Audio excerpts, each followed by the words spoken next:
Genesis 14. Abram rescues Lot. At the time when Amraphel was king of Shinar, Arioch king of Elasa, Chedorlaomer king of Elam, and Tidal king of Goyim, these kings went to war against Bera king of Sodom, Bersha king of Gomorrah, Shurnab king of Admah, Shemeber king of Zeboim, and the king of Bela, that is Zor. All these latter kings joined forces in the valley of Siddim, that is, the Dead Sea Valley. For 12 years they had been subject to Chedorlaomer, but in the 13th year they rebelled.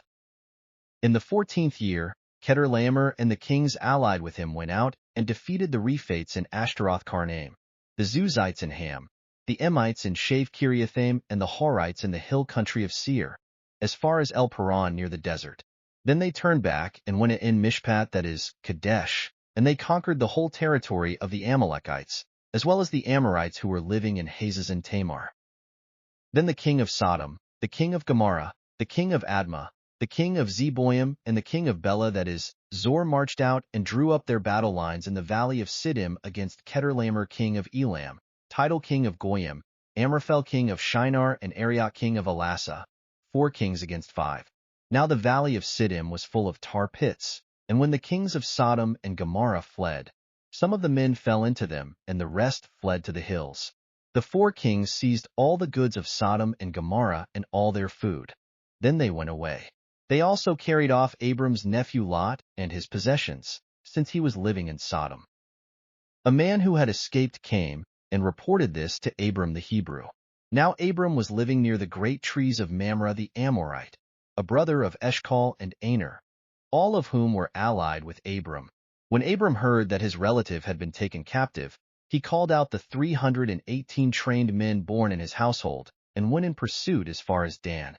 During the night Abram divided his men to attack them, and he routed them, pursuing them as far as Hobah, north of Damascus. He recovered all the goods and brought back his relative Lot and his possessions, together with the women and the other people. After Abram returned from defeating Chedorlaomer and the kings allied with him, the king of Sodom came out to meet him in the valley of Shave, that is, the king's valley. Then Melchizedek king of Salem brought out bread and wine.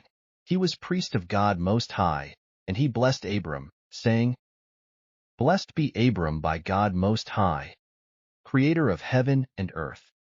And praise be to God Most High, who delivered your enemies into your hand." Then Abram gave him 1/10 of everything. The king of Sodom said to Abram, "Give me the people and keep the good for yourself." But Abram said to the king of Sodom, "With raised hand I have sworn an oath to the Lord God Most High, creator of heaven and earth, that I will accept nothing belonging to you, not even a thread or the strap of a sandal, so that you will never be able to say, 'I made Abram rich.' I will accept nothing but what my men have eaten and the share that belongs to the men who went with me, to Aner, Eshcol, and Mamre. Let them have their share." End of chapter 14.